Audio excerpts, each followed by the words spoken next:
c'est notre devoir, mesdames et messieurs. Bienvenue dans ce journal. Parlons politique, affaire Matata Ponyo, on en parle encore. Le procureur général près la Cour constitutionnelle, Jean-Paul Mukolo Konkesha, a à nouveau écrit à la Chambre haute du Parlement pour la poursuite de l'autorisation de la levée des immunités du sénateur. Suivez. Poursuite de l'autorisation de la levée des immunités du sénateur Matata Ponyo par le procureur général près la Cour constitutionnelle Jean-Paul Mukolo Konkesha, qui a encore écrit au Sénat ce 15 mai 2021. Ces réquisitoire sera examiné dès la semaine prochaine par la Chambre haute du Parlement. Dans cette correspondance, le procureur général près la Cour constitutionnelle rappelle aux sénateurs qu'il appartiendra seul aux locataires de la Chambre haute d'autoriser cette poursuite et non au Congrès comme nous l'avons précédemment demandé. Étant donné que Matata n'est plus Premier ministre, pour jouir des avantages prévus aux articles 166 alinéa 1er de la Constitution et 80 de la loi organique portant organisation de la Cour constitutionnelle. Parlons à présent éducation. Le gouvernement provincial de la ville de Kinshasa décide de fermer les terrasses aux environs des établissements scolaires à Tchangou. Suivez ces reportages de Yasmine Kwenge. Le ministre de l'Éducation de la ville-province de Kinshasa, Charles Mbutamuntu, a réuni le samedi 14 mai 2021 les autorités municipales de la commune d'Endjili. Et au cours de cette réunion, le ministre a décidé sur la fermeture de bars, terrasses établies aux environs des écoles de la district de la Tchangou, chose qui empêche le bon déroulement de l'enseignement dans ces établissements scolaires. Ainsi, l'objectif de cette démarche est de permettre aux élèves d'apprendre dans un climat de paix et de sérénité. Il s'est de signaler que le ministre provincial Charles Mbutamuntu a invité ses responsables municipaux de sensibiliser les tenanciers de ces terrasses sur le respect de l'heure d'ouverture et de la fermeture de leurs activités. Toujours dans ce chapitre, le cardinal Fridolin Ambongo, archevêque métropolitain de la ville de Kinshasa, a signé le décret de l'érection de la nouvelle université catholique de Kinshasa dénommée Omnibus depuis le samedi 15 mai. Selon la source de la nouvelle université catholique de Kinshasa, a pour défi Santia Conscientia Excellencia. Son initiateur s'est dit heureux de l'érection de cet alma mater en une université à part entière, du fait qu'elle aidera l'archidiocèse à assurer et à accompagner complètement la jeunesse de la maternelle jusqu'à l'université. Ouvrira ses portes à une rentrée académique 2021-2022, mais avant de s'installer dans un site prévu dans la partie est de la ville-province de Kinshasa. Le cardinal Fridolin Ambongo attend en faire fonctionner l'installation à 4 sites de l'institution, à savoir que l'Institut facultaire de développement, l'Institut supérieur de Kinshasa, le grand séminaire de théologie Saint-Jean. Cette cérémonie a eu lieu au complexe scolaire Mosengo dans la commune de Limete. À présent, parlons société, mesdames et messieurs, à Kinshasa, ces derniers temps, les embouteillages causent du tort aux paisibles citoyens car les chauffeurs taxis haussent le prix d'une course sans tenir compte de la difficulté financière que vivent les Kinois. Suivez ces constats faits par notre rédaction. La ville-province de Kinshasa est devenue ces derniers temps victime des embouteillages monstres et cela met en difficulté énorme les Kinois.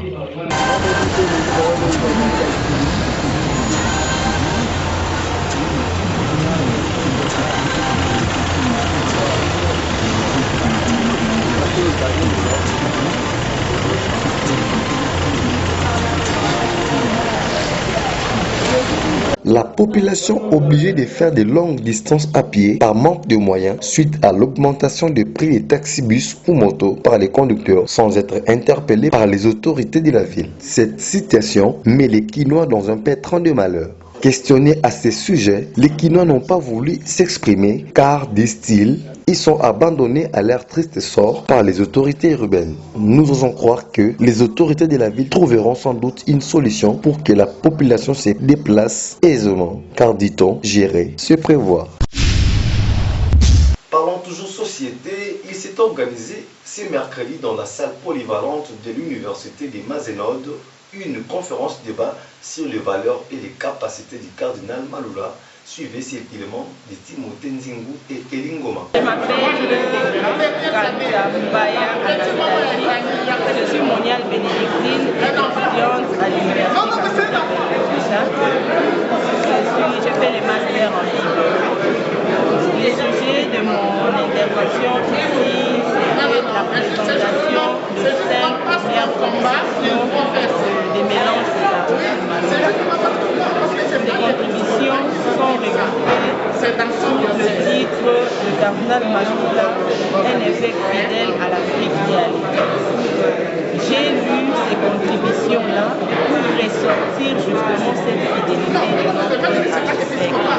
Et j'ai découvert que c'est vrai, toutes les contributions ont relevé cet aspect de la fidélité. C'est ce qu'on peut retenir, que le cardinal Malula était vraiment un évêque fidèle à l'Église et fidèle à l'Afrique. Nous sommes des Africains que le Christ a rencontrés par le message de l'Évangile. On s'est converti au christianisme et notre fidélité à l'Afrique demeure. Tout en devenant chrétiens, nous restons des chrétiens africains. C'est comme ça que le premier auteur que j'ai présenté, Rodin Kasuba, montre à travers la théorie de l'identité de Paul Ricoeur cette possibilité-là. Donc, l'identité de la personne, une identité de devenir et une identité historique. Donc voilà, c'est la réponse que je viens de donner tantôt. Mon identité, c'est ce que je suis depuis ma naissance. Mon identité, c'est ce que je deviens. Mon identité, c'est mon histoire, avec ses cohérences et ses incohérences. C'est ça. En religion, vous devez savoir que Cheikh Oud éclaire l'opinion congolaise concernant l'événement du mois de Ramadan au stade des martyrs avec le musulman. Avec l'esprit de cet accord-là qui disait qu'il devait se passer une transition de 6 mois. 6 mois au cours desquels il fallait que les différentes parties qui ont en fait patronné ces accords puissent faire une évaluation après 3 mois. Vous allez voir comment le parcours que vous avez effectué pendant 3 mois, on fait une évaluation et puis on continue. Si c'est les 3 mois restants pour totaliser en fait 6 mois pour convoquer une assemblée. Alors une partie a estimé que non, nous sommes tenus par des accords, nous sommes des musulmans, et on a scellé la réconciliation. Désormais, c'est ces protocoles-là qui constituent un cadre juridique qui devait nous régir. Ils sont allés jusqu'à la fin et dans l'esprit de cet accord-là, qui disait quelque part que 6 mois après, il fallait convoquer une assemblée générale. C'est ce que l'autre parti avait fait. Il a convoqué régulièrement une assemblée générale. Curieusement, il y a des gens qui se retrouvent dans l'autre camp, qui au départ étaient avec la partie qui avait convoqué la toute première assemblée régulière. Ce n'est pas une assemblée irrégulière comme les prétendent. Donc, en santé, mesdames et messieurs, l'oignon est un légume qu'on utilise souvent dans nos ménages sans pour autant savoir ses valeurs nutritives. Suivez les détails dans cet élément que nous propose Yasmine Kwenge. L'oignon est une espèce de plante herbacée bisannuelle de la famille des Amaryllidaceae, largement et depuis longtemps cultivée comme plante potagère pour ce buble de saveurs et d'odeurs fortes pour ses feuilles. Il est à savoir que l'oignon est riche en antioxydants, c'est un vrai allié mineur. Il est bon pour les systèmes cardiovasculaires, il aide les enfants à bien grandir, il fortifie les os, il réduit l'hypertension artérielle. L'oignon apporte de la vitamine C, E, B et E en quantité modérée. Pour terminer en sport, le comité exécutif de la Confédération africaine de football CAF s'est réuni à Kigali au Rwanda ce samedi 15 mai dernier. Des décisions ont été prises concernant l'organisation d'événements majeurs sur les continents. Suivez. Réunion du comité exécutif de la CAF. Voici les décisions arrêtées. Le comité d'exécutif de la Confédération africaine de football CAF s'est réuni à Kigali au Rwanda le samedi du 15 mai dernier. Des décisions ont été prises concernant l'organisation d'événements majeurs sur le continent. La première réunion physique depuis le début de la crise sanitaire qui s'est tenue à Kigali samedi a attiré du beau monde plusieurs sujets ont été abordés lors de cette réunion dans la capitale rwandaise. Il y a notamment été question des éliminatoires, des éliminatoires de la zone CAF pour la Coupe du Monde prévue au Qatar du 21 novembre au 18 décembre 2022. Comme présenté début mai, la phase des groupes de qualification africaine n'aura pas lieu en juin 2021. Les rencontres se tiendront finalement durant les fenêtres internationales de septembre, octobre et novembre 2022 ainsi que 2021 ainsi que de mars 2022. Annonce la CAF. Selon toute vraisemblance, en mars 2022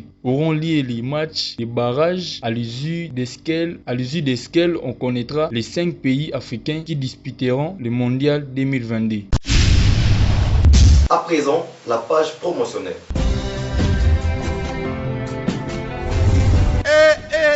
Bongwana bana Kinshasa la capitale. Beya bipai na bipai, makambo ya sika. Ye yoka lisusu bien. Domestic clean aye kopesa solution na ba problème lokola construction. Ongai batongela ngai ndako ebukana. Ingénieur kutu akima na mbongo mama na ngai ye. Suki se aba fo ingénieur amonani domestic clean. Ndako batongela ngai mabende ya malonga te. Sima kutu koloba te. Ongai maso atengi misela nga ndako. Ongai dal nanga bakula yango malamu te.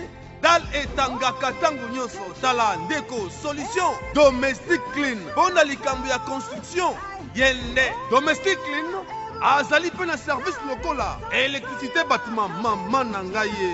Peinture, génie civil, architecture.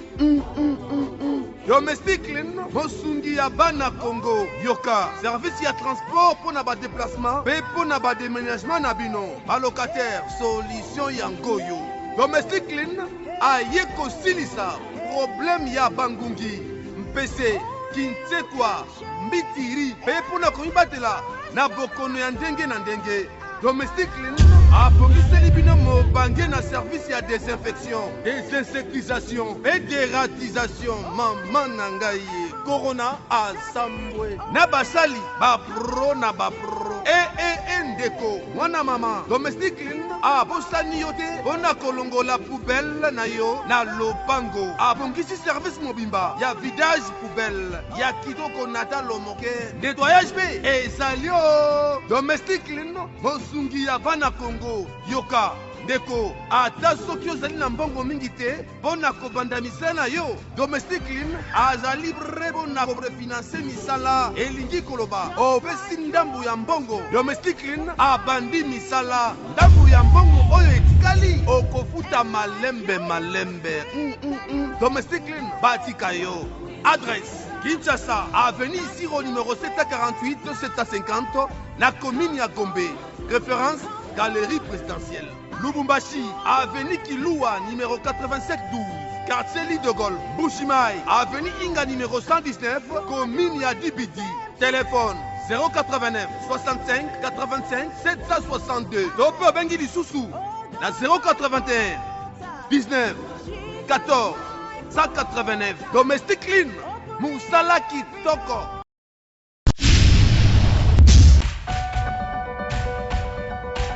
Bana Kinshasa la capitale. Beya bipai na bipai na Congo Brazzaville. Ndekita Congo service aye pona kosunga bana ya Congo. Ndeko yoka lisusu bien. Pona bandeko oyo bakendaka misala bazali kobanga kotika bana na bango na bandako bango moko kobanga esili. Pamba te Ndekita Congo amemeli yo service kitoko pona kobatela bana service ya malonga. Azali kopesa yo babone pe banunu oyo balobaka anglais na français na lingala. Ezala bina bato bozali koluka ba cuisinier misala ya ndaku ya kotoshone ndako. Ndekita Congo abongiseli yo bato oyo bayebi musala yango na lolenge ya professionnel mama na ngai. Ndekita Congo service ya vidage poubelle pe ezali yo. Service ya location véhicule mituka ya minene pona kotika marchandise na ba province lokola Congo central na Bandundu.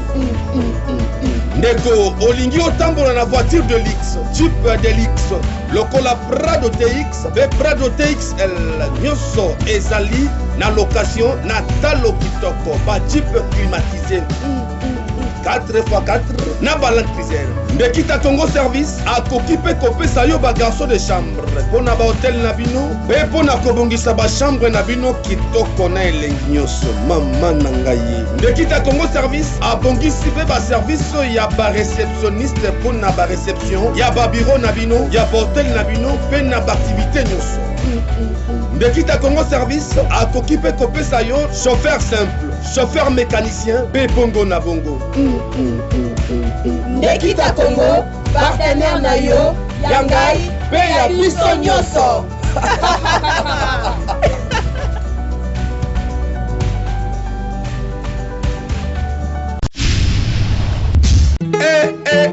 Mama, mamoué, Benizeli Ngalapa, azali kosala bakiti ya modèle nyonso na qualité supérieure pe natalo moke mama nangai. Soki olingi ndaku na yo, salon na yo, yango ezala kitoko, bato bakota pe basepela na yango, kiti ya nyekese pe ya malonga kaka na Benizeli Ngalapa. Ba vitrine, ba mbetu, na ba bord, ba commode pe bakiti ya divan, ya tisi pe ya pui. Tala neti oyo, tala lisusu. Tala bien. Benizeli Ngalapa azali kosala bakiti ya modèle nyonso ya qualité supérieure na talo moke. Est-ce que moni ndenge nga nazali komona? Ebongo oyo, est-ce que ozali komona bien? Tala lisusu oyo, mama na ngai. Ndeko mwana mama, passe commande na yo ya modèle nyonso oyo yo olingi. Kiti ya tisi, ya cuir, pe nyonso oyo olingi. Kaka na Benizeli Ngalapa Kaumba. Garantie ya 6 ans. Nabandeli 6 ans. Adresse route Matadi numéro 8 na Binza Météo, commune ya Ngaliema. Téléphone 099 99 83 568. Toli Soussou 089 98 44 706. Ngalapa Kaouba azali président ya ba menuisier nyonso ya Binza Delvaux, le président de tous les menuisiers de Binza Delvaux. Mama nangai batika yo papa.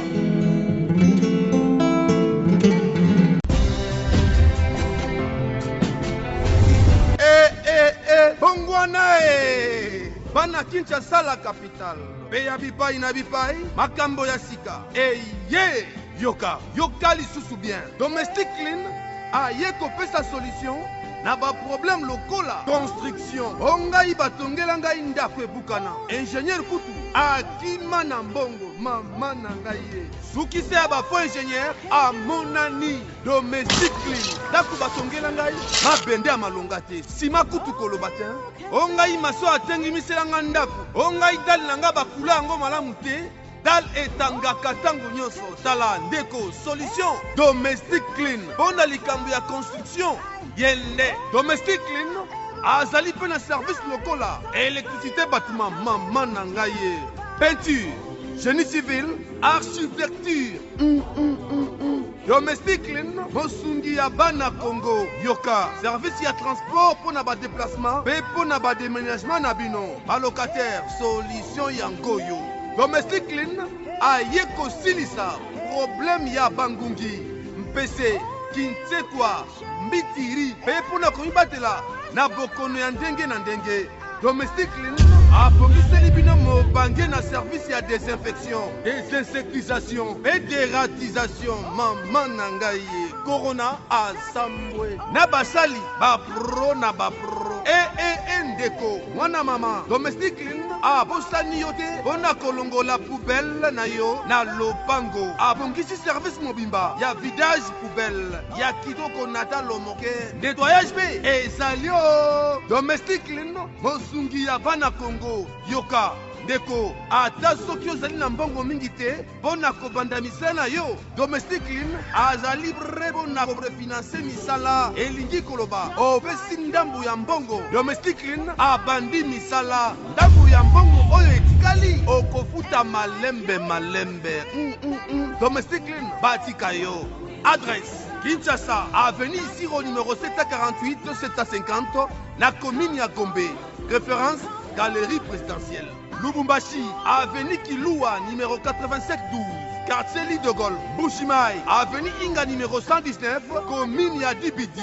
Téléphone 089 65 85 762. Topo Bengi Lisusu, na 081 19 14 189. Domestic Clean, Moussala Kitoko.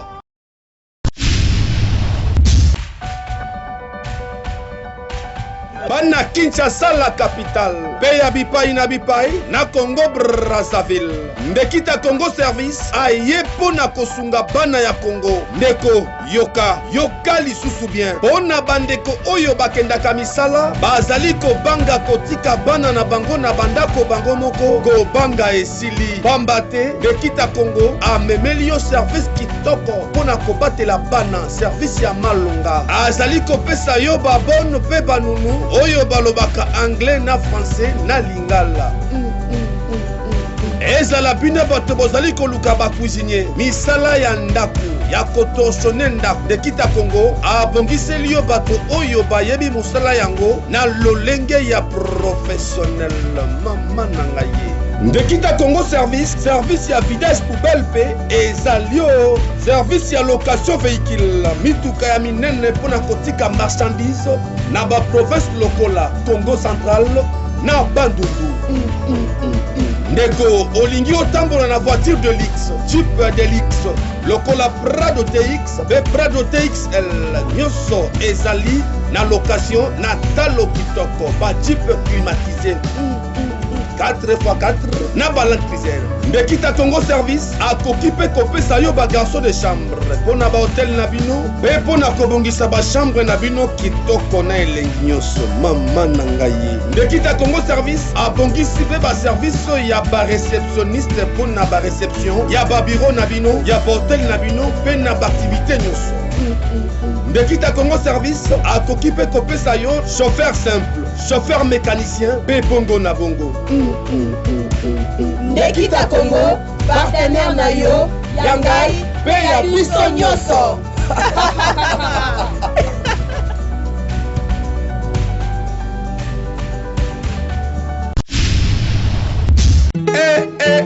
Mama, mamoué, Benizeringa lapa, azali kosala bakiti ya modèle nyonso na qualité supérieure, ben natalo moke, mama nangai. Soki olingi ndaku na yo, salon na yo, yango ezala kitoko, bato bakota, pe basepela na yango, kiti ya nyekese, pe ya malunga, kaka na Benizeringa lapa. Ba vitrine, ba mbetu, na ba bord, ba commode, pe bakiti ya divan, ya tisi pe ya kui. Tala neti oyo, tala lisusu. Tala bien. Benizeringa lapa azali kosala bakiti ya modèle nyonso ya qualité supérieure na talo moke. Esko moni ndenge nga nazali komona?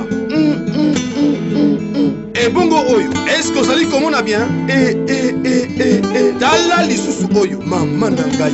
Ndeko mwana mama, pase commande na yo ya modèle nyonso oyo yo olingi. Kiti ya tisi, ya cuir, pe nyonso oyo olingi. Kaka na Benizeringa lapa kauba. Garantie ya 6 ans. Nabandeli 6 ans. Adresse route Matadi numéro 8 na Binza Météo, commune Yangaliema. Téléphone 099 99 83 568. Toli Soussou 089 98 44 706. Galapa Kauba, Azali président ya ba menuisier nyonso ya Binza Delvaux, le président de tous les menuisiers de Binza Delvaux. Mama nangai, batika yo papa.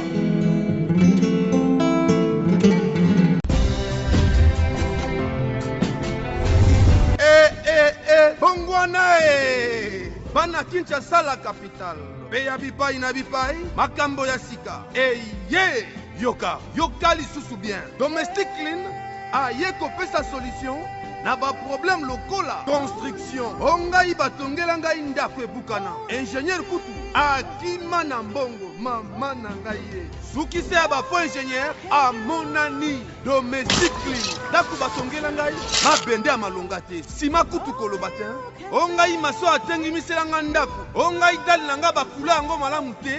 Dal etangaka tango nyonso. Tala ndeko solution domestic clean. Bonda likambo ya construction yende domestic clean azali pe na service lokola électricité bâtiment mama na ngai ye peinture génie civil architecture domestique mosungi ya bana Congo yoka service ya transport pour na ba déplacement pe pour na ba déménagement na bino allocataire solution ya ngoyo domestique aye kosilisa problème ya bangungi mpese kinsekwa mbitiri pe pour na komibatela na bokono ya ndenge na ndenge domestique abongiseli bino mobange na service ya désinfection désinsectisation et dératisation mama na ngai corona asambwe na basali bapro na bapro ndeko mwana mama domestique abosani yo te mpona kolongola poubelle na yo na lopango abongisi service mobimba ya vidage poubelle ya kitoko nata lomoke nettoyage mpe ezali o domestique mosungi ya bana Congo yoka ndeko ata soki ozali na mbongo mingi te mpona kobanda misala na yo domestique azali libre mpona korefinanse misala elingi koloba opesi ndambu ya mbongo domestique abandi misala ndambu ya mbongo oyo etikali okofuta malembe domestique batika yo adresse Kinshasa avenue Siro numéro 748 750 na commune ya Gombe référence galerie présidentielle Lubumbashi, avenue Kilua, numéro 8712, quartier Lit de Gaulle, Bushimai, avenue Inga, numéro 119, commune Yadibidi. Téléphone 089 65 85 762. Dopo Bengi di Soussou, la 081 19 14 189. Domestique Line, Moussala Kitoko.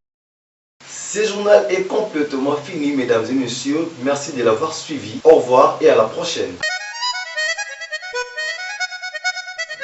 Parmi l'emploi, en Afrique, à Nick et Madiondo, ce qui est danger, ce qui est danger, ce qui est danger. Yonne Makamou, le peuple congolais a besoin de vous. 1000 emplois. Patron, Akatamandef Boga, Atikamandef Boga, Batongae, Aseka, Bafingae, Aseka.